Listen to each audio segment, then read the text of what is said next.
महावीर स्वामी की जय बोलो।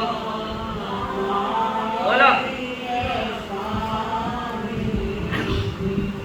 घट घट के अंतर यामी की घट घट के अंतर यामी की जय बोलो। महावीर स्वामी की जय बोलो। महावीर स्वामी जो पाप मिटाने आया था, जो पाप मिटाने आया था, भारत को आन जगाया था, भारत को आन जगाया था। उस तृष्णानंदन ज्ञानी की, उस तृष्णानंदन ज्ञानी जय बोलो। महावीर स्वामी जय बोलो। महावीर स्वामी लाख बारी प्रणाम तुम्हें,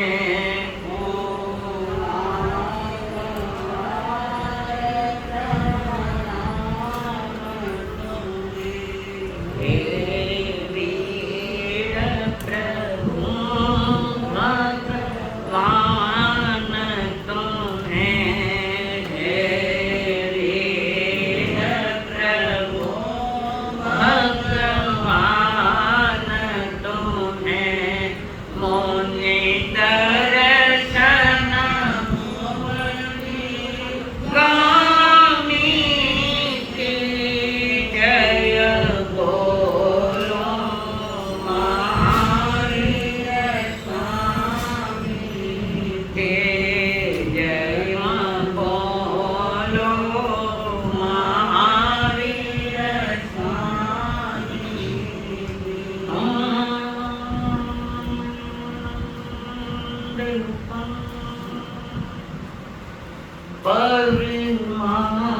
परमात्मा तत्वं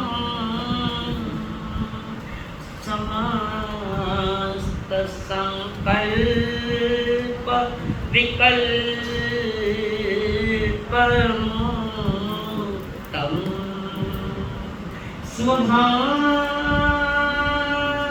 स्वभावलीना निवसं नित्यं शान्ति योगीन स्वयमेव तत्त्वं जानाति योगीन स्वयमेव तत्त्वं। धन्य खयाज की ये घड़ी, आगम आज कानो घड़ी। धन्य आज की ये घड़ी, आगम आज कानो। कैसे कर्म चले कैसे टले, कैसे कर्म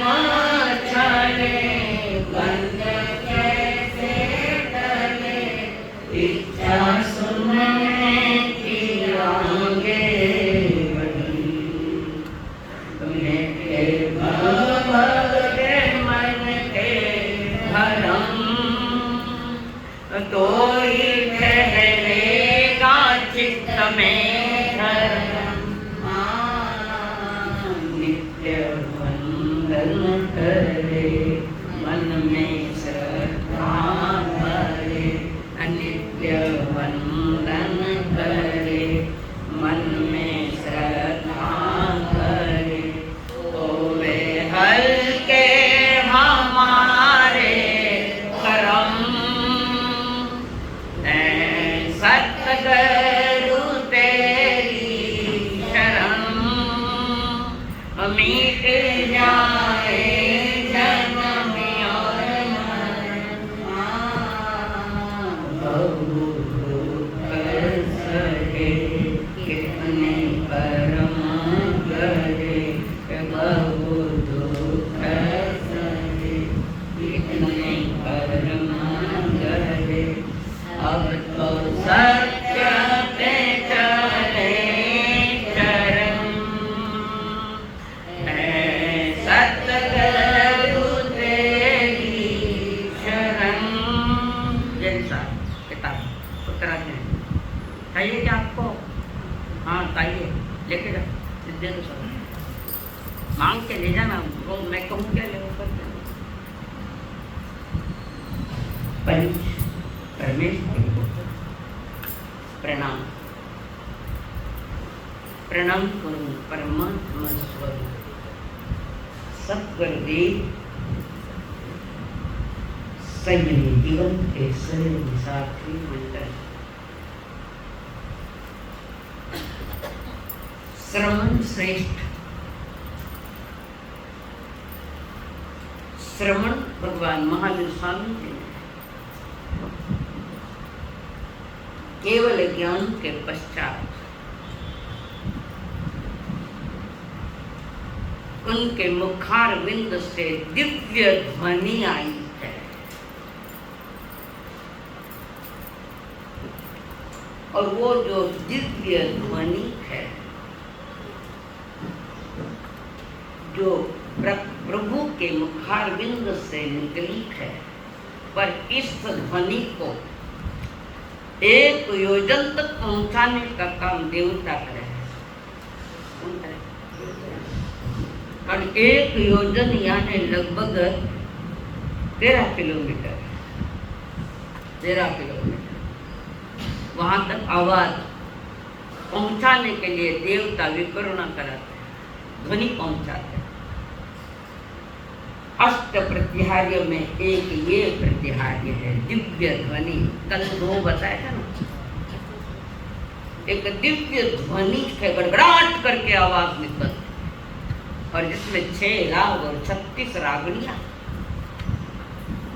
संगीत की सारी विधाएं उनके ज्ञान में, केवली भगवान संगीत के सारी विधाएं प्रभु को मन, और ऐसे राग और रागणियां, और उसमें वो आवाज कर रही है। खाना घर में लगा है ना पाइप जैसा, में हवा में हालत आवाज आ रही, वो शो करो। हाँ कई करो, हाँ जो हवा, तो वहाँ पर हवा का झोंके का कारण नहीं, हवा का कोई झोंका वहाँ का विषय नहीं, ये अपने आप ही आवाज आती है, अंदर से आवाज आती है। और जिसके अंदर में है उसको बाहर की कोई व्यवस्था नहीं चाहिए, और जिसको बाहर की व्यवस्था चाहिए उसके अंतरंग में वो बात नहीं है। तो ऐसी दिव्य ध्वनि मेघ गर्जना के समान कड़कड़ाहट करते हुए वो ध्वनि आती है, और प्रभु ने जिनको ये अष्ट प्रत्याहार्य की व्यवस्था मिली है, और ये वाणी भी निर्जरा रूप है, जो दिव्य ध्वनि निकले वो निर्जरा के रूप में है। मानो बोलनो बंदरो कारण है, और प्रभु का बोलना निर्जरा का कारण है। कारण के कारण हो सकता, क्या कारण हो सकता है?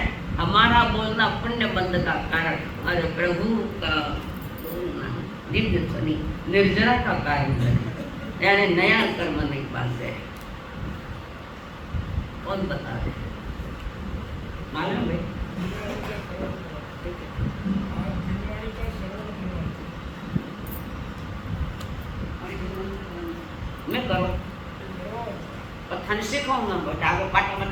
खाने बेटा।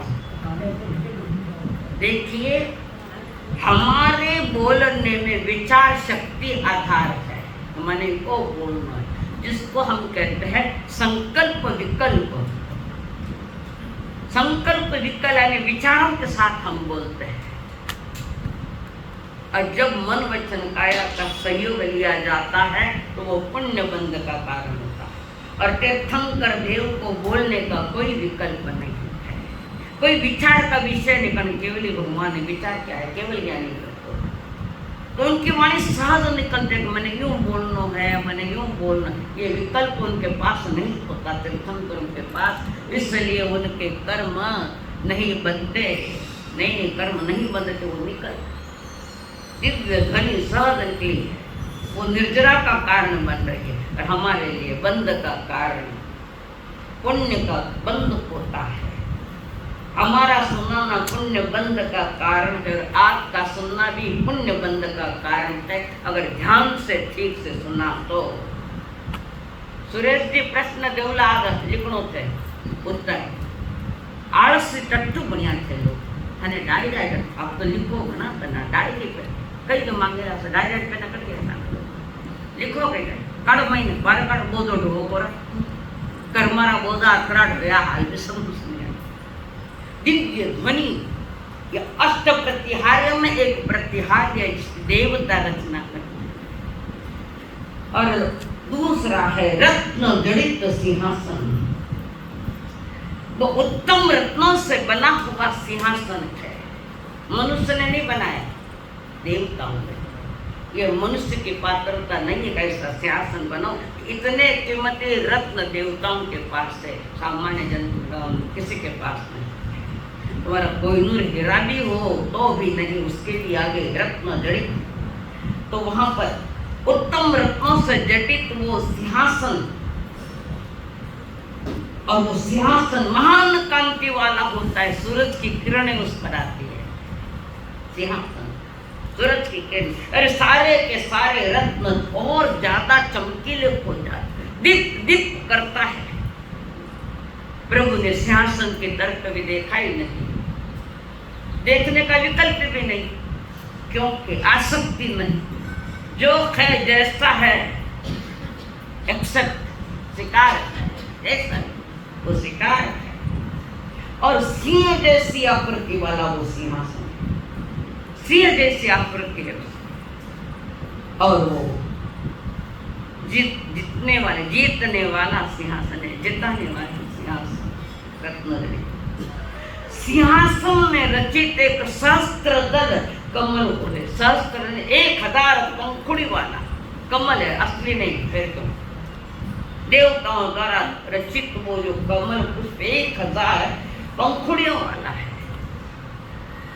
वो भी रत्न जटित है। और भगवान से 4 अंगुल ऊपर होते हैं। वो निरासक्त का संदेश देता है। इतनी कीमती चीजें होने के बाद भी वो रत्न जड़ित सिंहासन संदेश दे रहा है कि प्रभु के पास कितनी भी कीमत चीज आ जाओ, उनको कोई वैल्यू ही नहीं है, कारण मोहनीय कर्म उनका क्षय हो चुका है। तो किसी चीज के प्रति कोई आसक्ति नहीं है, जो मिला जैसा मिला। अब तीर्थंकर है तो उत्कृष्ट ही मिलना है, पुण्य जबरदस्त, पर उन चीजों का प्रभु के लिए कोई आकर्षण नहीं, कोई आकर्षण।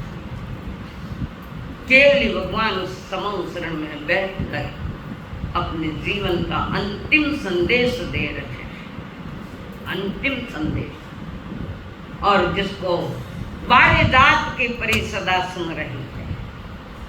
कितने किया बोल 12 जात की 12 जातरी परी सदा खूब बणी।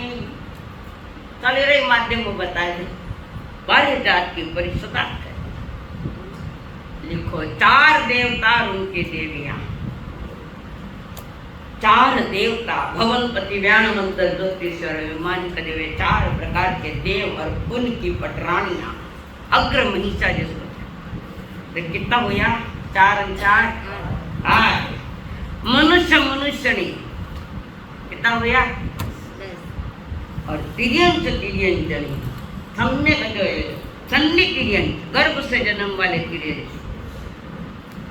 तो ऐसे तिर्यंच और तिर्यंच ने ऐसे बाह्य जात के परिस्तार के बीच में विराजमान हमारे वे माय बाप भगवान महावीर जीवन के सांध्य वेला में जाते जाते अंतिम संदेश दिया। और जिसकी कुतूहली भाव से सुन रहे थे जम्बू स्वामी, और जम्बू स्वामी ने कहा, बंदे मेरी आत्मा लालच से सुनने के लिए मुझे गुरुदेव चाहता हूँ, मैं भी चाहता हूँ गुरुदेव कि देवता ने इतनी चाहो जलाली जिनके लिए करी, वे मेरे दादा गुरु क्या होंगे। अष्ट प्रत्याहारी के उत्कृष्ट से उत्कृष्ट चीज है यार संसार में। पुनः देवकृत देवताओं के द्वारा किए गए 14 अतिशय है, टोटल अतिशय 64 है, पर देवताओं के द्वारा 14 अतिशय। अतिशय यानी विशेषता, जन्म से उनके कुछ अतिशय होते हैं। 4 अतिशय जन्म से होते हैं और बाकी 10 केवल ज्ञान के कारण, और देवकृत 14 है। ये टोटल 34 अतिशय है। तीर्थंकर की आत्मा जब जन्म लेती है तो माँ के स्तनों का दूध नहीं पीता, माँ के स्तनों का दूध नहीं पीता। माँ को तकलीफ होगी, भूख लगे तो अंगूठे में से चूसता है, अंगुष्ठे अमृत से तीर्थंकर दी अंगूठे चूसता है, अंगूठे में से दूध आता है। ये विशेषताएं उनकी क्या होंगे महापुरुष। मुझे जन्म में ऐसे समझो कि अहिंसा का प्रयोग गोद में से चालू हो गया। तो 14 अतिशय देवकृत है, इसकी चर्चा यथा समय जरूर करूंगी। तो अंतिम केवली जम्बू स्वामी जी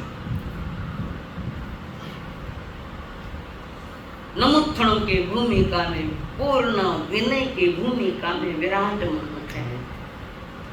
अपने गुरु सुधर्मा स्वामी पंचम गणधर, गणधर यानी संघ का नायक, लाल बताया गणधर जो मुखिया होता है, गणों का नायक। गणधर को गणपति के नाम से भी जाना जाता है। गणपति विरोध नहीं कर सकता, हमारे यहाँ गणधर के रूप में माना है। सारे देवताओं का मुखिया का गणपति होता है, ज्यादातर गणपति को पूजा जाता है। तो गणधरों को भी गणपति कहा जाता है।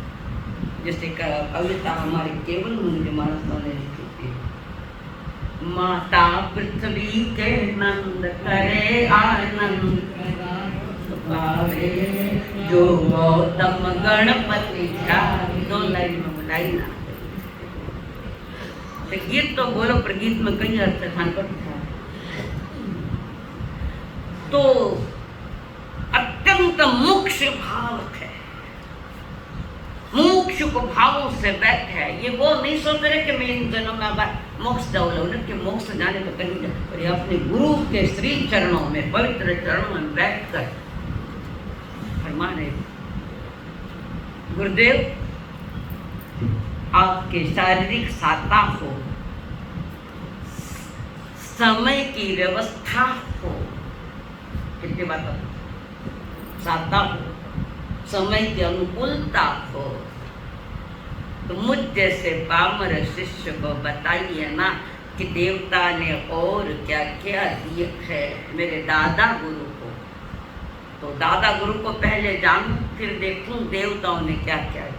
पची सुनम समणा महाराय आगारिणोया प्रतिक्रियाय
सुमेरु पर्वत का वर्णन किया था 10वीं गाथा में।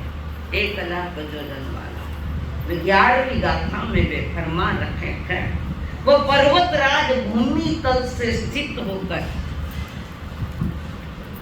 भूमि तल पर स्थित होकर आकाश को स्पर्श कर रहा है।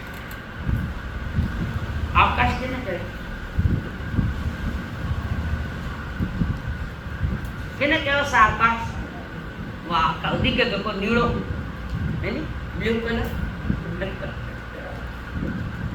वो कलर तो पुद्गल के है, ये आकाश है।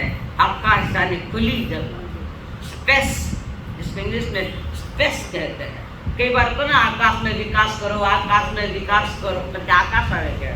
यहाँ भी आकाश है, मुट्ठी में आकाश है, पेट में आकाश है, नाक में, यहाँ भी आकाश, खुली जमीन, उसको कहते हैं आकाशास्तिका है। 6 द्रव्य में 1 द्रव्य।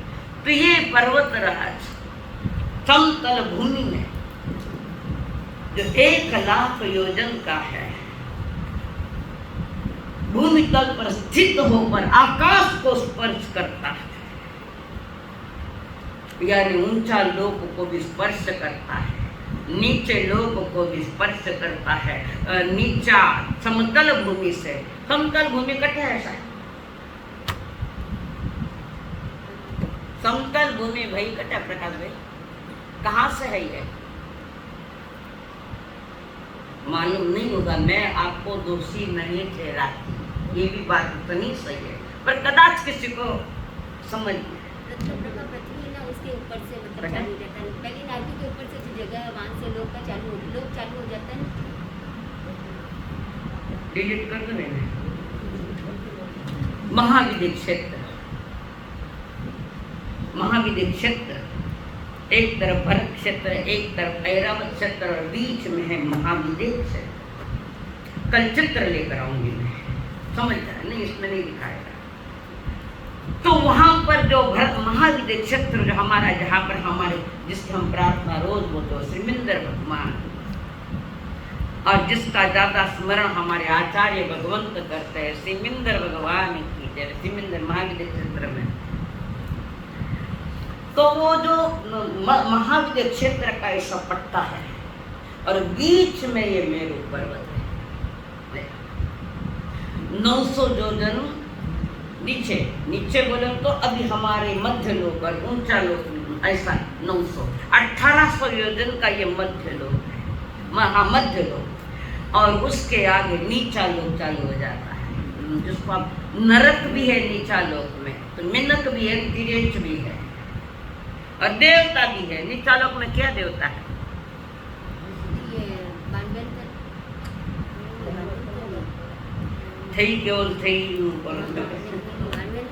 भवनपति देव नीचा लोक में है, पहले नाती के ऊपर है। थोड़ा भूगोल जानने की समझने की चेष्टा करो। नीचा लोक में चारों ही गतियां वाले, पंचम गति वाला भी है। सलीला जने में महाविदेह क्षेत्र का कुछ भाग नीचे चला गया, 900 योजन से आगे, पर 900 योजन तक तो हमारा तिरछा लोक है, मध्य लोक। तो वहां पर नीचा लोक से निकला हुआ जीव मोक्ष जा सकता है, ऊंचा लोक में कौन? सलीला ये थोड़ा सा भूगोल का विषय, ज्यादा बर्डन नहीं लो। तो वहां पर जो मेरू पर्वत आकाश को स्पर्श करता है, अखंड है आकाश। 6 द्रव्य में सबसे बड़ा द्रव्य है आकाश द्रव्य, पर आत्मा के आगे कोई बड़ा नहीं है, जीवास्तिका से आगे कोई द्रव्य बड़ा नहीं है। इसके भी कभी अवसर मिला तो बताऊंगी ऐसा क्यों बताया है। तो वहां पर मेरे जो मेरू पर्वत है ऊंचे को स्पर्श करता है, 900 योजन से आगे ऊंचा लोक प्रारंभ होता है, नीचा लोक 900 योजन से नीचा चालू हो जाता है। 7 रज्जू में 7 नारकियां हैं, इतनी भयानक वो है। और वाक्य ऊपर लोक देव लोक चालू हो जाता है, स्वर्ग लोक जिसको हम कहते हैं, उसको भी स्पर्श कर रहा है ये मेरू पर्वत। इस संसार में सबसे बड़ी चीज है ये मेरू पर्वत। एक 5 आ गए जो तीनों लोक को स्पर्श करे। और कौन करे तीनों लोक में स्पर्श?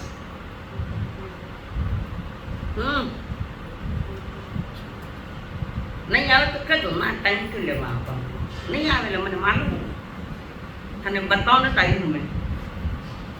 केवली समुद्घाट, जब केवली अपने आत्म प्रदेश फैलाते हैं जिसको केवली समुद्घाट कहते हैं।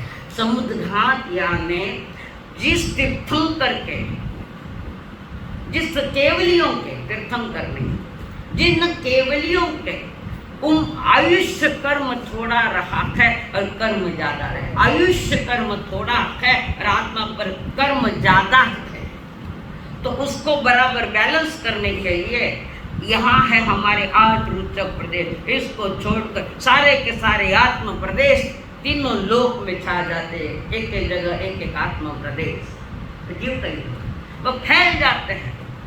और वो फैलने के साथ जो ज्यादा कर्म बैलेंस, तो उस आत्म प्रदेशों से वो बैलेंस कर्म निकल जाते हैं और पूरा अपनी जगह आ जाता है। आयुष्य कर्म और वह आत्मा पर जो कर्म पड़े अघात्य कर्म, उनका बैलेंस बराबर कर लेते हैं और आत्म प्रदेश भी अपने भीतर में आ गए हैं। जैसे बात बताऊं आपने कि भाई छतरी आपके हाथ में है, छतरी और छतरी लेकर आप हटाया हो और पास बेगो जाओ, छतरी गीली है। छतरी उदाहरण दे दूँ आपको, सब साधा उदाहरण, पर छतरी है बेगी सूखने तो कहीं करो, घनी गीली हो रही छतरी, बारिश में धोगा, बारिश में छतरी लेकर और छतरी बहुत गीली हो गई है और जल्दी जाना तो छतरी खोल के रख देगा, बोलो नहीं खोल, और छतरी जल्दी खोल दी कि जल्दी छतरी बेगी सूख जावे, वो तो समझो। ऐसे ही केवली भगवान जिनके कर्म ज्यादा है और आयु थोड़ी है, तो केवल भगवान आत्म प्रदेशों को सारे लोक में, जैसे तुमने छतरी फैलाई ऐसे आत्म प्रदेशों को फैलाते थे। और वहाँ पर जो एक्स्ट्रा अपनी स्थिति का बराबर करने के लिए कई कर्म अपने आप झड़ जाते हैं, निकल जाते हैं। और वो केवली समुद्घात वाला जीव 6 महीने के भीतर में मुस जाता है। अवधि भी बता दी उसकी, पर हर केवली नहीं करता। जिनके कर्म ज़्यादा है और स्थिति आयु थोड़ी है, उनकी ये विशेषता है हर एक केवली। तो यहाँ पर जो वो मेरु पर्वत नीचा लोक को स्पर्श करता हुआ ऊपर भी, और उस मेरु पर्वत के चारों तरफ से सूरज चांद ग्रह नक्षत्र तारे प्रदक्षिणा करते हैं। आपको कोई कराता नहीं, अपने आप वो नियति हो। चांद सूरज ग्रह नक्षत्र तारा ये प्रदक्षिणा करते हैं। आठने सूरज उगे कि आठने अंदर, और सूरज सिर के अट आए जबकि आठने अंदर, ये डे नाइट बनता है। यानी कई जगह फर्क पड़ता है, कारण वो सूरज का है। कटी बेगो सूरज उग जाए, कलकत्ता में तड़के 4:30 बजे सूरज उग जाए, तड़के ही उग जाए, बेगो ही उग जाए, ना पता सुतोड़ा रहे। तो ये चांद सूरज ये कई अभाव रखे, चांद सूरज ग्रह नक्षत्र तारे कौन क्या है, तुम बता रहे। ज्योतिषी देव, चांद सूरज ग्रह और नक्षत्र तारे ये मध्य लोक में, ऊंचा लोक में वे घूमते हैं। और ये चांद सूरज एक बार भगवान महावीर के सम्मोहन में जिनवाणी सुनने के लिए आए, मूल रूप में आए, तो मुर्गावती को पता नहीं लगा कि रात हो गई है, पर मूल रूप में चांद सूरज वहां आए होते थे। और वो चांद सूरज से दिप दिप करते थे जैसे कोई अभी दिन है हाल। बेचारे को समझ में नहीं आया, पता लगा, गए, माफी मांगी, क्षमा मांगी गुरु ने चंदनबाला से। भले तीर्थंकर देव है, सूर्यास्त के बाद उस सभा में नारी को नहीं बैठना। चरम शरीर है मृगावती, उसी भूमि मुक्त चंदनबाला ने छोटा सा उपालंब दे दिया। मासी सग्गी भाणजी चंदनबाला, और उसने कहा महासती जी गुरुणी मासी चलिए, महासती जी इतनी देर आपने कर दी, अच्छा हमारे नियम बाह्य है। पहली जमाने में जब हम वैराग्य में दोस्तों में संतों के पास पढ़ाई करने के लिए 12:30-1 के आसपास दोपहर में जाता है। कितने बजे अब कितने बजे आओ, कितनी देर थी ग्रस्त सत्यार उठे रहे, कितनी देर सूरज डूब तो डूबता है जैसे मासा मथे नो अंदा नहीं छोटो टाइम मिल गया। 5 के आगे आ ही नहीं सकते पुरुष, कारण हमारे जो पीछे के कारण है, कोई प्रतिलेखन आई है, होगा खोलना, बिस्तर करना, एक एक कपड़ों खोल और देखना, और हमारी साध्याएं होती है। और माना शेर जाए हमारे साथ बाता करा, थारे घर जा बाता कर, थारे लोग नियम है 3 बजे के बाद स्त्री शादी के वहाँ पुरुष नहीं, और संतों के वहाँ स्त्री नहीं। अब आज क्या कल चल रहा है तुम्हें मालूम नहीं, मुझे इस पर कुछ बोलना नहीं, पर साधु के लिए कानून है, सत्या के लिए कानून। और मृगावती वहाँ रुक गई, गुरु ने उपालंब दिए। मेरे कारण मेरी गुरु माता को इतनी तकलीफ हुई, कष्ट, उपालंब दिया, उसका खेद नहीं, हमारे गुरु माता ने तकलीफ हुई, मैंने क्यों न पड़ी हो, मैं गलती करी सगी मासी। यहाँ रिश्ता नहीं होता, कानून जो है यहाँ कोई पासलिटी नहीं है कि मासी ने उपालंब नहीं दूँ, प्रायश्चित नहीं दूँ, ये कुछ नहीं। मृगावती चिंतन करी, मैंने आज बहुत बड़ी गलती करी, आगम आज्ञा का पालन नहीं कर मैं वहीं रह गई। सूर्य ढल गया, अस्त भी हो गए, मैं रह गई, और उसी के पीछे वो चिंतन करती करती पश्चाताप है भीतर में, खेद है, अपनी भूल का एहसास है उसको। पश्चाताप किनके, जो प्रायः चित्त से किया जाता है, भाव मन, प्रायः चित्त से किया जाता है, प्रायश्चित को या पश्चाताप को, वो है। अब कौन चित्त तुम करे, पहले तो ले ही कोई नहीं, गलती बतावे ही कोई नहीं, अपने हाथ से कदाच मेरे हाथ कहीं कच्चे पानी को लग गए तो मेरे से बड़ा तो अभी कोई है, मैं इनको कहूँगी कि मेरा हाथ कच्चे पानी को लगा है, मैं एक उपवास का प्रायश्चित ले रही। ये नियम है, कानून है। शिष्य हुए तो क्या, वो भी प्रतिभा संपन्न हो सकता है। गुरु के पहले शिष्य जाकर मोक्ष, गुरु लारी लटक कर जाए। और मृगावती वो चिंतन की धारा में, गहरी धारा में चली और उस गहराई ने उनको केवल ज्ञान का दर्शन दिया, केवल बन गए। खाली खेद है, अपनी भूल का एहसास है। और गुरु ने मैया को मेरे लिए तकलीफ सहनी पड़ी। बारीक चीज है ये, विनय को इतना कम मत समझना। हर चीज को तुम सोचते तो वहां पर चांद सूर्य ये सारे घूम रखे हैं। ये ज्योतिष देव है मध्य लोक में, आकाश में। तो आकाश तो पुद्गल परमाणुओं का है, वो तो परमाणु है। हम नीला पीला आकाश है, आकाश नीला पीला कुछ नहीं। आकाश को कोई रंग नहीं है, रंग है देखो पुद्गल को, ये पुद्गल है, ये पुद्गल है। दृश्यमान जगत जो हम आंखों से देख सकते हैं, वे सारे पुद्गल को देखते हैं। मूल इसको नहीं देख सकते हम, कारण उसके वो ज्ञान की आंख से देखा जाता है। तो वहां पर वे सारे ज्योतिषी देव प्रदक्षिणा करते हैं और उसके साथ आगे वे फरमा रहे हैं। वे पर्वत अनेक नामों से प्रसिद्ध है। कौन? मेरु पर्वत कई नामों से वे प्रसिद्ध है और सोने के वर्ण जैसा सुशोभित हो रहा है। सूर्यास्त के समय या सूर्योदय के समय आकाश में लाल दिखेगी। सूर्योदय हमारे उषक काल जिसको हम कहते हैं, लाली आ गए ललाई, और सूर्यास्त के साथ भी पुनः लाली दिखती है। क्यों दिखे? बोलो सा मांगेलाल सा, क्यों दिखे लाली? क्यों दिखती है? वहां पर उसी कलर के जो सोने है उस पर उनकी किरणें पड़ती है। किस पर? मेरु पर्वत पर। हिमवान पर्वत आदि जो पर्वत है कुछ उस रंग के हैं, लाल रंग के कुछ है। कारण ये मेरु पर्वत मिट्टी का नहीं है, सोना चांदी इसका है, वो रत्न जड़ी मूल में ऐसा है, सोना चांदी वाला है।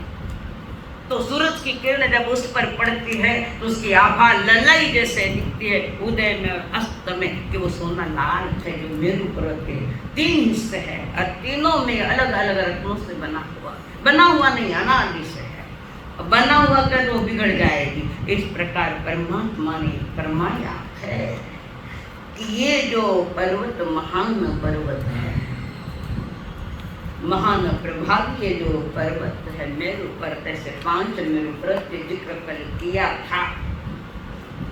ऐसे अष्ट प्रतिहार्य से सुसज्जित विशेष समोसरण में जो सुसज्जित है, तीर्थम करने के हमारा समोसरण सही है कि माँ क्या माने एड़ा मंडप चीज है, सुंदर दिखना, लोगों के आंखों का आकर्षण बनना।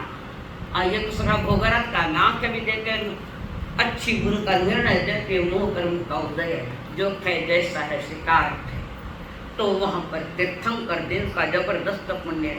तो कुबेर देव रचना करते, कल हरण बताए मुखट करो, कुबेर देव उसकी रचना करते हैं। ऐसे समोसरण में विराजमान तीर्थंकर देव ने, अहो आर्य जम्बू स्वामी, तुम्हारे दादा गुरु जी ने क्या कहा? सुधर्मा स्वामी कह रहे क्या के दादा गुरु ने उस विराट समोसरण में, उत्कृष्ट समोसरण में बैठकर माने कई कई कियो। अध्याय नंबर 13।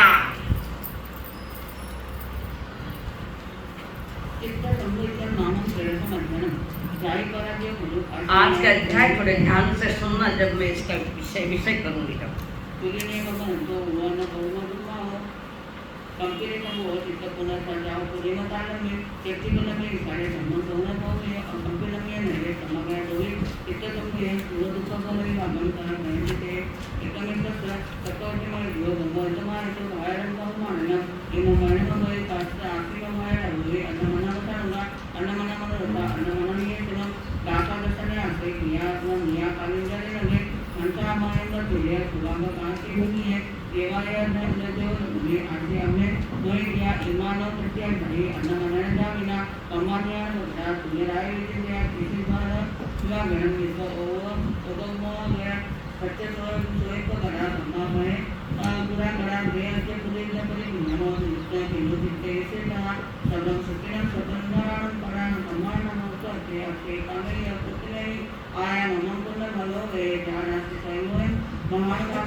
संपी जानाही तनयोराय सिद्धि जोई तसर युक्त होया महत्वया वर्णक होया गाहन होया कन्नड़ पर संबंध ये गजम कितना सिर गुणों में यम एंड समनोई नहीं जाओ जेमो चकेमो में होया अवसर जन्मा इमं गिहं चित्ता जनतो में मसाई अंचालन गुणों में लखे दीन हमारी मारे जनाई परिवार है तो दुनिया होगा ईमान दुख मनो ये मगर जाऊ दुखम तम तो वरेन कयान रागम ज्ञानम काम गुणे से दिक्कम समस्ते तसरता नियम बेरी कितो यम मुदायता सममिरम यम यम सममतम यम सभे आवरण माया सभे का सभे कामा दुआ भाड़ा गुणे तो दुआ ऐसे नतुम कामना गुणेशराय दिव्यत का मन तो जाना जम दीपनम किया सिरवने ज्ञान करे बजाई अनामनाम तोरा बजाई हुआ के ज्ञान जय मैं सब जनसरिता बसियो सुवागत दिनेश निसो इसे गाई उपावे आई उठान सुवागत दिनेश निसो तब से लोगों से दुगंध मिटा एवं तो कमाई को लेकर आए तो दान कराए महान बाबा मोए देवतन मलो गए तय तो गोपाई में असाते हैं आदान में अभिनित नाई ये दिव्य राय असाते हैं कि धनी तो बुनाई की का को मानो से तो ये मत मोहगाली है संग अकामन परमी लोए सियों निहंनाय मत नरन ने अंत कार्य सहाया व किया माया मा कारण में कर्म सारा होते तत दुखम विनंतिनाय नाम तत्वान स्वयं बंधा इको बैंक करते पर पचन होई दुखम प्रकार में अन्याय कर्म इच्छा दुखम से तोतन जे प्रेतम ज्ञान धन ज्ञान से समंत कम्यो असंभव पाया परम सुंदर भाव ब्रह्म संकेतम तुच्छ सरितम से कि गैन दय मा पाव गण विद्या कृता ये नायवा नाया मन अनुसंत मंत्री और जे नत्वायन वर्णन जरा हमारे नरसराय पंचालय वर्णन सुनाई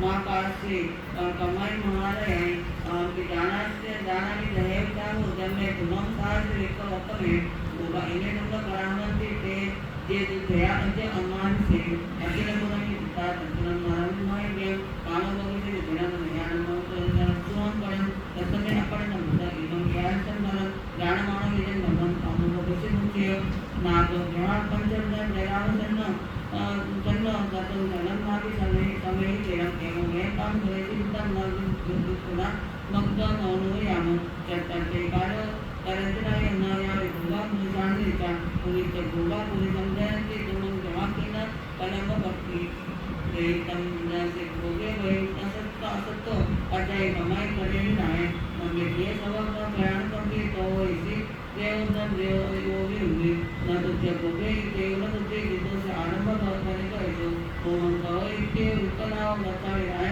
आमुके असे पंचालय ये रमरंदो सागो से कष्ट वर्णन अपावे अनंतरे पुण्य काम भोगे अनंतरे सो नरको इतो इतो कामे ही रक्त काम उदक कायत तो गए अनंतरं संजन पारयिता अनंतरं सिद्धि गैंद होती गई तेसा अचन समर्थन तेल माध्याय उत्तराधन सूत्र का इस अध्याय के नाम चरित्र नायकों के नाम से के दो प्रमुख पात्र है चित्त और संबुद्धि। उनके नाम से ही इस अध्याय का नाम चित्त संबुद्धि रखा। ये दो भाई ये 6 जन्मों से साथ साथ है, अलग अलग रूपों में। तो चित्त और संबुद्धि 5 भव तक साथ रहे, 6ठा भव अलग हो गए। कर्म का है, किया नहीं हुआ नहीं, कर्म का खेल है। तो यहाँ पर वे चरित्र नायक के थ्रू इसे जानकारी दे दूँ ताकि आपको पता लगे कि क्या है।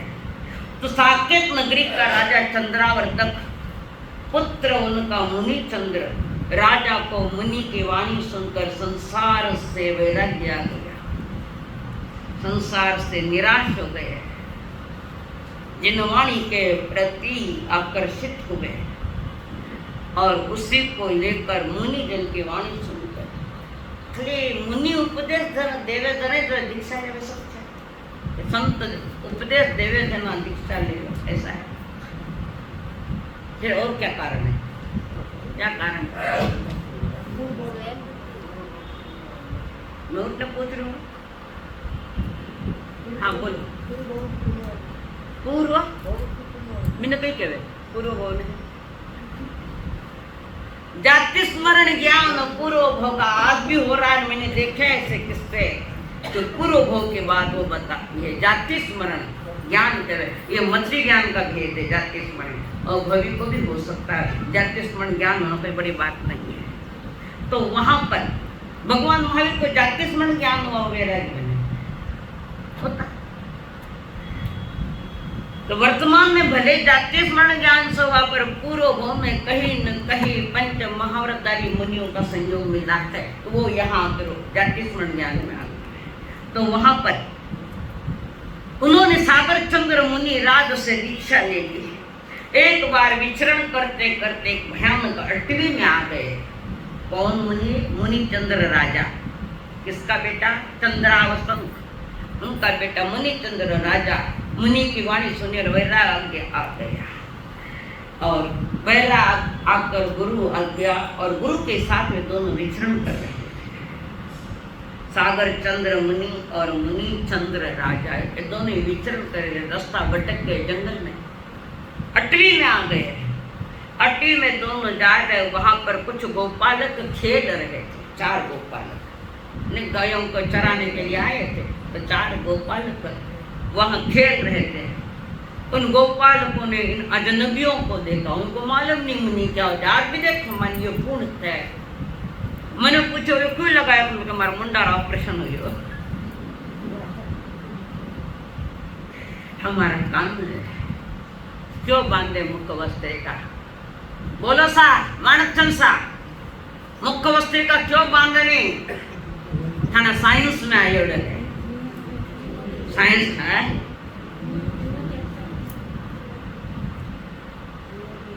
हाँ, जब हम बोलते हैं तो हमारे मुख से बाष्प निकलती है, गर्म हवा निकलती है, और उस गर्म हवा के कारण हवा में रहे बारीक बारीक जंतु हमें दिखाई नहीं देते, वे मर नहीं जा रहे। साइंस में आता ना, वो कांच में बता का प्रयोगशाला में, और फू करके कि फिर मत जल कण आता। साइंस में आया है, ये प्रयोग हुआ है।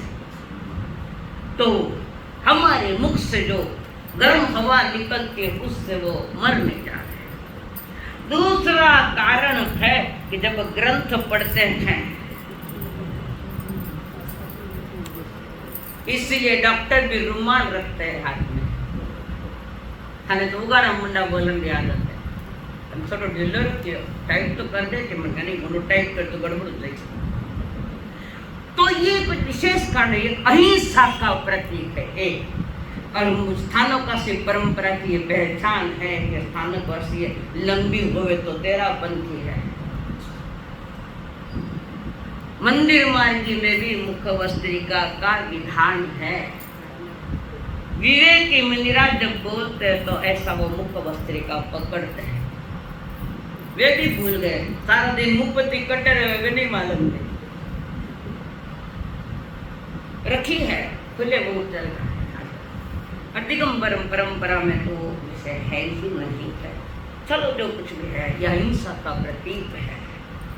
कई बार गुटखा खाए खान लोग आवे मार गनाए में बात करके तुम्हारा कपड़ा मत थू, कितना कर्मों का बंधन। नहीं मुख वस्त्रिका है तो रुमाल रखो, ये विवेक का प्रतीक है कि रुमाल रखकर बात। अब रुमाल कटे गंगे तो हाथ रख के बोलो, मुंडा ने घणो दबाणो नहीं मानते, कई बोले समझे नहीं। हाथ रखो, ये विवेक है। यत्नाचर्या धर्म को बढ़ाती है।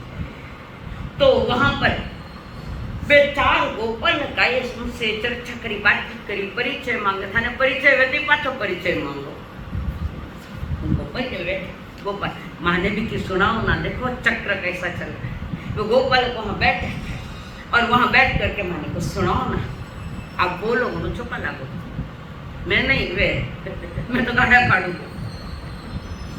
तो वहां पर मुनिराजों ने योग्यता देखी, देखो इनको उपदेश। उन 4 गोपालक उपदेश सुना, वैराग्य आ गया। हड़ू करनी थी और बात बात में थोड़ा में वैराग आ जाता। घनी थोड़ी थोड़ी घटना हमारा तो जन्म जन्म बीत गया, पर वैराग्य नाम की चीज को नहीं। वैराग्य बोल तो कोई अलग तुम्हारे लिए कोई ये थोड़ी है कि शिक्षाएं थोड़ी है। तो वे गोपालक उन्होंने भी दीक्षा ली, 4 गोपालकों ने। और ये थे कैसे विचरण करे। जो 4 गोपालक थे, उन 4 ही दोस्त थे, उनमें 2 गोपालक मलिन कपड़े देखकर घृणा करने लगे। मुनि के मलिन कपड़े देखकर आग भी करे, कपड़ा मेला कपड़ा थानो अरिहंत महादेव पाठ है कौन था करे। मुनि के मलिन वस्त्र लेकर घृणा करना तुम्हारा व्यवहार सम्यक तत्व भी दोष है। अब अज्ञानी जुड़ा ये कर्म बांधे बिल्कुल नहीं कर सके।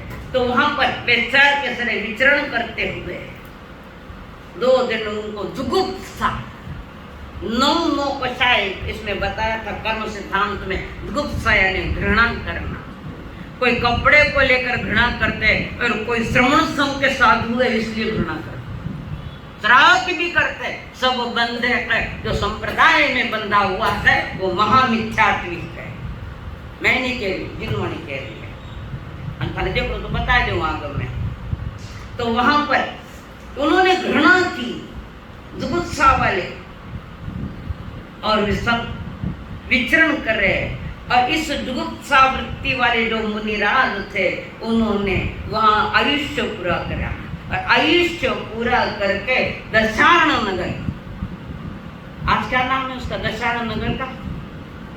कई नाम है दशारण नगर और नाम कई है?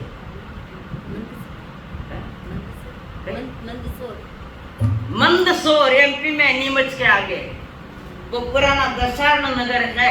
दशान भद्र राजा वीर मांद्या धरीमान ताबड़ी साधु वंदना नाम में आता है। वो मंदसौर है पुराना अभी का नाम उसका। तो वे सारे के वहां पधारे हैं उस दशानन नगर में। वहां से वे 2 घृणा करने वाले 2 मुनिराज उन्होंने आयुष्य पूरा किया। और उस मंदसौर में चांडिल्य ब्राह्मण की दासी, ब्राह्मण और दासी को संबंध कट में कर्म फुटे है। तो वहां पर यशोमती की कुक्षी वो दासी थी और ब्राह्मण के कारण उस दासी के कुक्षी में ये दोनों आए थे। फिर वहां पर वे दोनों भाई सो रहे थे। दोनों भाई वृक्ष नीचे सो रहे। अचानक 2 नागराज आए, भयानक आ रहे। और उस नागराज ने एक भाई को डस लिया, पानी नहीं मांगियो, जहरीला सांप, वो मर गया भाई। तो दूसरा भाई, मेरे भाई को तूने मारा है, वो गया उसके पीछे। उस सांप को नागराज को मारने के लिए दूसरा भाई गया। नागराज ने उसको भी डस लिया। दोनों भाई वहां से आयुष्य पूरा करके वे दोनों ही वहां से आयुष्य पूरा करके राजहंस, युगल राजहंस बने। देखो मनुष्य गति कटने बढ़ते राजहंस। और वे जल में क्रीड़ा कर रहे राजहंस, झील में क्रीड़ा कर रहे थे। शिकार आया, दोनों को मार डाला, दोनों को मार तीरों से मार डाला दोनों राजहंसों को, उनकी गर्दन मरोड़ कर डाला। वे दोनों राजहंस वहां से मरकर वाराणसी के नगरी में चांडालों के यहाँ आए। वहां का चांडाल भूत दत्त, जो वहां का चांडाल में अधिपति था, उनके 2 पुत्र के रूप में वे राजहंस वहां से आयुष्य पूरा करके यहाँ आए हुए थे। और 2 पुत्र जन्मे, उनका नाम चित्र और संभूत रखा। दोनों भाइयों में अपार प्रेम था। प्रेम करने के लिए कोई बंगला था ये सब जरूरी है? झोंपड़ी में प्रेम होता है। प्रेम की परिभाषा तुम्हारे पास नहीं, अनकंडीशनल प्रेम होता है। या तो कंडीशन से भरे सारे मोक्ष मार्ग का प्रेम अनकंडीशनल। तो वहां पर वे दोनों वहां जन्मे, भूत दत्त के पुत्र बने। और ये भूत दत्त था वाराणसी नगरी, जो अभी उत्तर प्रदेश में कहीं तो भी है वाराणसी।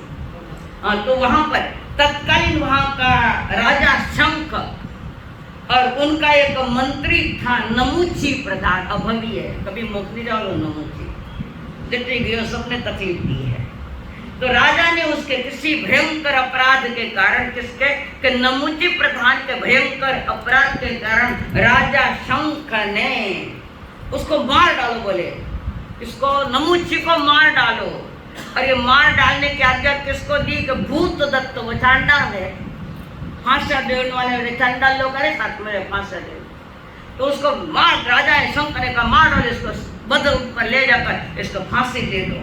अब वो चांडाल के वहां उसको लाया गया है नमुची प्रधान को, और वो भूत दत्त जो चांडाल है उसको निवेदन करता है, मुझे मत मारो, आप जो कहेंगे मैं वैसा करूंगा, मुझे जीवन दान दो।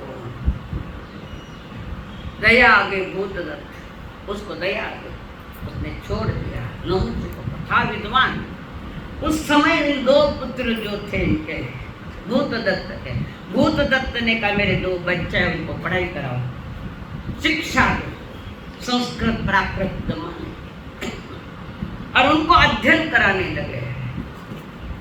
कुरान भी जैन धर्म का ही है, खाने ना अकेला मुसलमान ना रहे, जितने भी दुनिया के ग्रंथ है सब जैन, ये मुसलमान लोग भी उसमें से निकले, जैनियों से, जिन धर्म से निकले हुए अपने अपने परंपरा से बनाया उन्होंने। कुरान में आता है, एक आयत में आता है, नबी नाम आता है, नबी, ये नाभि राजा है, नबी यानी नाभि राजा शब्द भगवान के पिता है, बहुत वर्ण लंबा चौड़ा है उसका भी। तो वहां पर भूत दत्त ने कहा मैं एक शर्त पर छोड़ता हूँ, मेरे दोनों बच्चों को अध्ययन कराओ। नमुची ने कहा ठीक है तुम्हें अध्ययन, मैं उनको अध्ययन करूंगा, मुझे छोड़ दो। और वहां वो पढ़ाने लगा, नमुची भूत दत्त के दोनों बच्चों को पढ़ाने लगा। और उसके बाद धीरे धीरे वो नमुची जो है दासी के साथ उसका संपर्क बन गया है। देखा कैसा खेल है मौनी कर्म का। और वो सब नमुची और वहां जो भोजन कराती उसके साथ प्रेम हो गया। एक दिन भूत बलि ने देखा, भूत दत्त ने देख लिया, बच्चों के पिता ने मार डालो, बोले इसको खत्म करो, मैंने पहले ही छोड़ दिया, ये गलती हो गई तो मार डालो बोले इसको। तो बच्चे कहते हैं पिताश्री जी इन्होंने हमें ज्ञान दिया है, इसलिए हमारे गुरु है, गुरु को कभी मारा नहीं जाता। देखो व्यवस्था है क्या, ये हमारे गुरु है, इन्होंने सिखाया, आप इनको मत मारो, छोड़ दो इनको। और वहां से वो नमुची वहां से भी निकला। पर इन दोनों बच्चों को 72 कला में पारंगत किया, पुरुषोचित 72 कलाएं है। ऋषभ संसार इसमें संगीत है, नृत्य है, जो ऋषभदेव भगवान के समय से आई है। पुरुषोचित 72 और स्त्रियोचित 64 कलाएं। और इसी बीच वहां पे दोनों प्रवीण हुए थे। नमुची को तो बाहर निकाल दिया, भूत बलि का यहाँ इस राज्य में रहा तो खैर नहीं चाहिए, तो यहाँ से निकल जाओ, उसको देश से वाराणसी उनको निकाल दिया दोनों नमुची को। और उसके बाद चित्त संभूति, वो वाराणसी नगर के वहाँ चित्त संभूति वे दोनों वहाँ आए थे भाई, जिनको विद्याएं सिखाई थी। और वहाँ पर वसंत महोत्सव का कार्यक्रम साल में एक आध बार होता है, वो वसंत ऋतु में हरियाली मौसम सुहावना होता है। तो वहाँ पर वसंत महोत्सव के लिए सारे के सारे लोग आए हुए थे और वे देख रहे। और ये दोनों भाई आए वहाँ पर, संगीत में पारंगत थे सब लोग। संगीत, कोई संगीत सुन इनके द्वारा, कोई कहाँ संगीत चल रहा है, कहीं नृत्य कलाएं चल रही, हर कोई अपनी कलाएं बता रहा है। और वहां पर ये तो संगीत में पारंगत थे, दोनों भाई संगीत सुन रहे थे। और ये संगीत में पारंगत थे तो उन्होंने अपना संगीत लगा दिया, स्वयं संगीत गीत सुना रहे, सुगम संगीत सुना रहे। सारी भीड़ उधर गई, अरे ये तो चांडाल के गए। तो वहां पर नमुची ने उसको देखा, ये तो कला मैंने सीखी, ये दोनों यहाँ आ गई और मेरे बारे में जानते हैं। तो राजा को जाकर चुगली की नमुची, ये चांडाल लोग हैं, हम ब्राह्मण लोग हैं। इन चांडालों ने इनके आवाज को और इनकी कला को देखकर लड़कियां पागल हो गई है, उनके पीछे ये चांडाल है, हम ब्राह्मण है। छुआछूत उस समय चलता था, आज पर बोलो छुआछूत को चलेगा ही नहीं। परमात्मा महावीर ने पहले ही क्या कहा, जाति पाति कुछ न कोई, जात पात से बड़ा धर्म होता है, धर्म ध्यान से बड़ा कर्म होता है, कर्म कांड से बड़ा यहाँ एक इंसान होता है। और इंसान इंसान की रक्षा करे तो वो भगवान। जाति पाति का विषय नहीं, एक मनुष्य जो भगवान के सूत्र है, मनुष्य जाति एक है। और वहां पर उनको खूब पिटा। राजा ने कहा मारो इनको, लकड़ियां लेकर मार रहे बच्चे, मत मारो मत मारो। ये नमुचिका का अपनी गलतियां छुपाने के लिए राजा के द्वारा उनको खूब पिटवाया। बेचारे रोते रोते भाग गए। दोनों ही भाई वहां से निकले और सोचा जहां जावे, जहां पर हमारा ये हाल होता है, कोई मारता है, कोई पीटता है, कोई गालियां देता है, इससे अच्छा मर जाना। पर मर जाना सोल्यूशन नहीं। कितने ही संकट आए, कितने भी कष्ट आए, मरना सोल्यूशन। आत्महत्या आत्महत्या कषाय में होती है, पर संथान कषाय में नहीं, समता में होता है। किसी ने कहा था ये संथान है क्या? आत्महत्या। आत्महत्या अज्ञानी जो बोल सकता है सच, उसका हम क्या। तो वहां पर उसने दोनों निकले, पहाड़ों पर गए। पहाड़ों पर जाकर खुद की मारने की तैयारियां। पीछे से आवाज है, रुक जाओ, रुक जाओ। दोनों रो रहे थे। पीछे देखा एक पंच महाव्रतधारी मुनिराज, निग्रंथ जिसको कहते हैं, निग्रंथ के भी कई नाम है, निग्रंथ भी कहते हैं, श्रवण भी कहते हैं। आगे के अध्याय में आएगा, उसका वर्णन बताऊंगी आपको। तो उन्होंने मुनिराज काफी इतने प्रेम से कौन बोल रहे उसे, मुनिराज आओ बच्चा इधर। अपने छोटा सा भवन था वहां पर रुके हुए, मुनिराज का नहीं था, वो तो रुके हुए वहां पर। और इनको बैठाया, बात करी। बच्चों, मरने से समाधान थोड़ी है, मरना समाधान नहीं है, समाधान तो लिया जाता है। आज ज्यादा बढ़िया लिखा लोग 100 से ज्यादा करें, बढ़िया लिखा। और यह पैसों से हारे घुड़मा तो लड़ाया तो सुसाइड कर रहे हैं जैनी लोग। गालियों को टमा तो रमी में गालियां नाई के सट्टा में, अरे शेयर मार्केट नीचे आया कि वह हर्षद मेहता वर्षों पुराना 2000 करोड़ से घोटाला किया था हर्षद मेहता ने। आपका अब उस घटना को शायद 20-25 वर्ष भी हुआ रहेगा, मैंने तो याद नहीं। आज जो कुछ भी है, आज क्या हो रहा है? ओवर कॉन्फिडेंस धोखा की निशानी है। अपना बिस्तर देखकर ही अपने पांव फैलाना, तो गड़बड़ ऐसी। तो उस पर वहां पर मुनिराज ने उनको उपदेश दिया, संदेश दिया, बन गए वैरागी। और वे बनने के बाद गुरु के पास बैठकर गीतार्थ किया। गीतार्थ ने शास्त्र के हर शास्त्र की बुद्धियां जिनको मालूम है वो गीतार्थ किया। और उसके बाद उन्होंने कई लब्धियां प्राप्त की, कई लब्धियां। और ये दोनों ही मुनिराज मांस खामण की तपस्या कर रहे हैं। और मांस खामण की तपस्या ये दोनों, ये संभूति मुनि आहार लेने के लिए गए हैं। और उसने नमुची ने देख लिया काटे छे, और वहां पर सारी बातचीत हुई। नमुची ने पहचान लिया, और पहचानने के बाद नमुची प्रधान ने पहचानने के बाद मुनि ने अपना वृत्तांत सुनाया, कौन है कहाँ से। नमुची को मालूम था। फिर उसके बाद उस संबोधि को बहुत पीटा, भिक्षा के लिए गया। जैसे अर्जुन माली ने, अर्जुन मुनि ने पीटे नहीं पीटे, एनी कोई गलती नहीं थी, गलती तो बड़ी एनी कोई गलती, क्यों मारियो? कर्मों का उदय, आखिर वहीं जाना पड़ेगा। और इसी बीच उनको खूब पिटाई की और संभूति आई अपने स्थान पर। और दोनों भाई मांस खमण के तपस्या मार खा कर के भी परेशान हो गए। तब फिर उस संभूति जिसके पास कई तपस्या के कारण कई लब्धियां प्राप्त हुई, तो वहां पर कुछ लोग आए कि इन्होंने मुंह से धुआं छोड़ना चालू कर दिया। लब्धि वाली इतना भयानक कि सारे नगर में धुआं ही धुआं, एक दूसरे को दिखाई नहीं दे रहा। हुआ क्या? अब नमुची कहाँ बोले कि मैंने उनको मारा, कैसा? राजा को पता चला।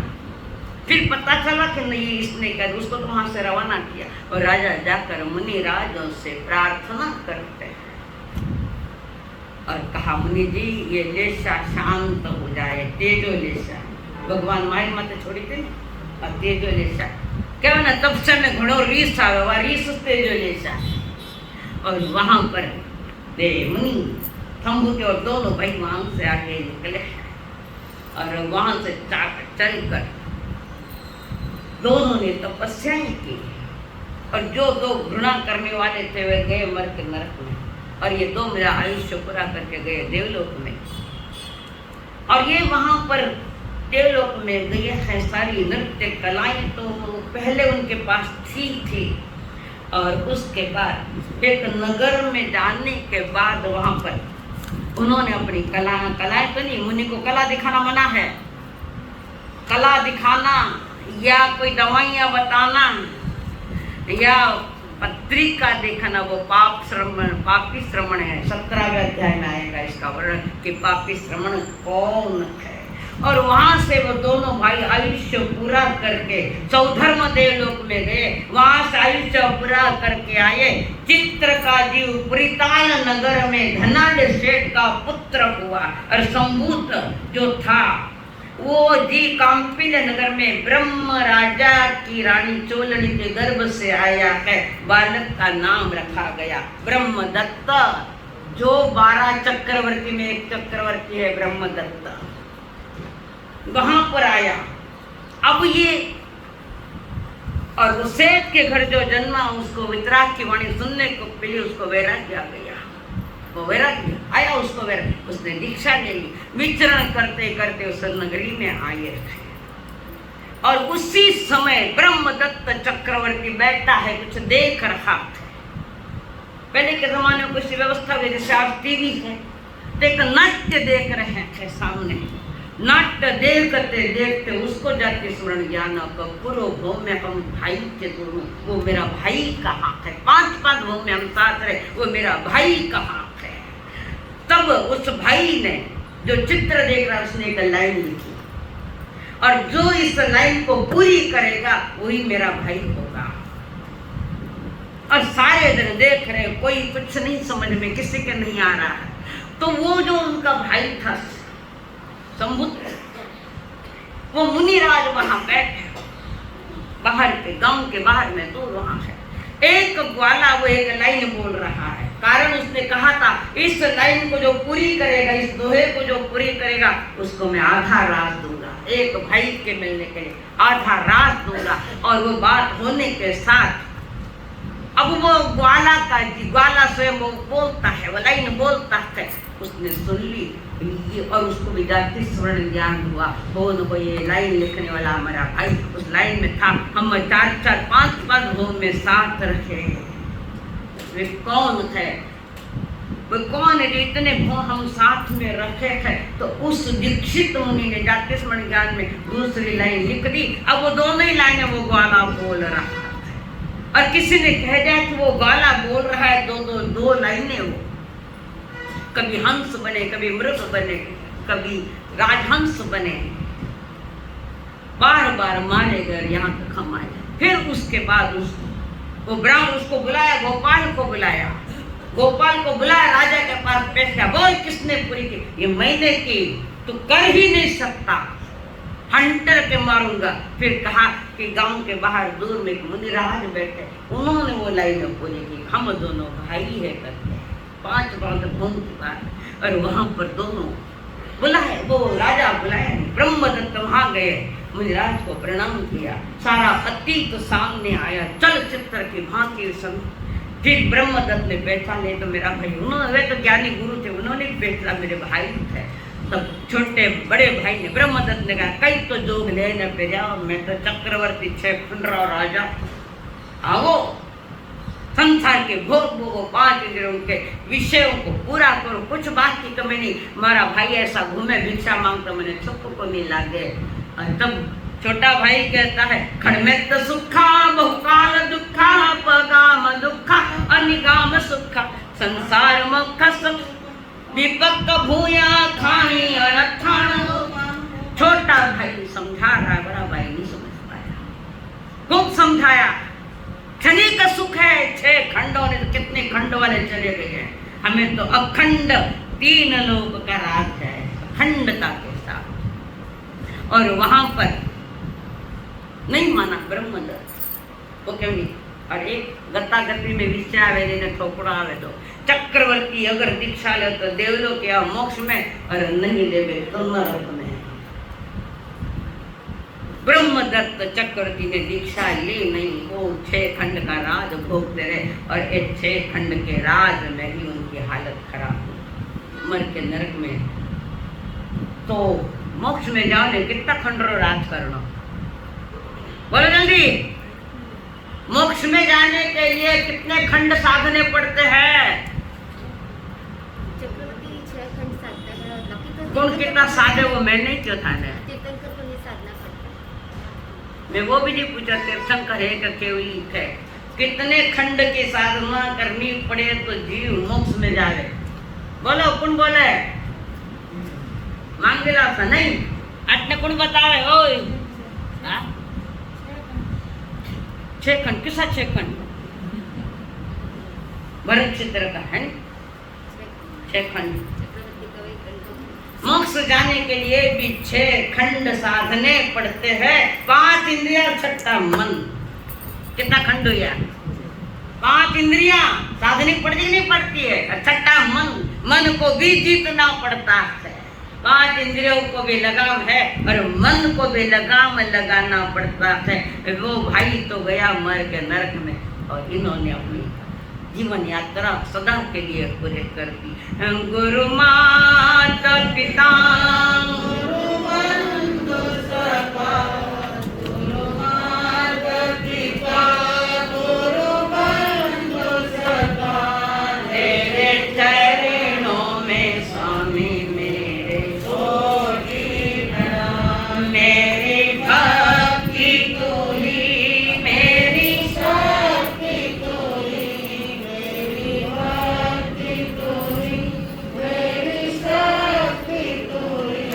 तेरे चरणों में स्वामी मेरे कोटि प्रणाम। तेरे चरणों में स्वामी मेरे कोटि। बोलिए भगवान महावीर स्वामी की, आचार्य भगवंत की। आग में तिरहे बनते कनिहास, खाग में अथाग में कदु भयाग में, इस तरह 3 प्रकार आगम ज्ञान के विषय